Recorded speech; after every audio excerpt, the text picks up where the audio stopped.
bila kau nak hidup macam ni, Rem? Ubah hidup kau dulu sebelum kau nak ubah hidup orang lain. Gas, tolong aku buka buku baru dengan Datuk Zul. Semenjak tu, oranglah keluarga tu. Makin lama makin bahaya kerja kita ni. Nyawa kita ni mainan orang kaya je. Bila-bila masa je boleh kena tembak. Tak kisahlah. Kalau kita sama-sama, tak ada siapa berani hadap kita pun.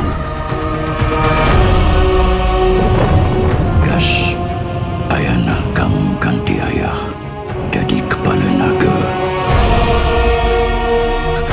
Budak aku tak boleh mati untuk sampah macam tu. Aku nak kepala Syam. Darah. Bayar dengan darah.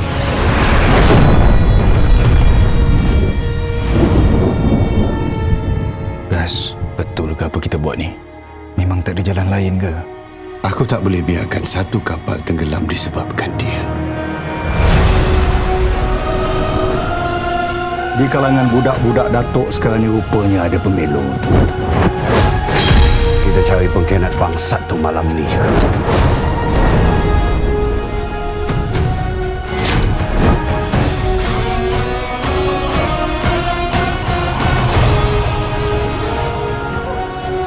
Cari pengkhianat ni sampai dapat. Aku percayakan kau. Aku bagi segala-galanya. Aku pun samalah siap.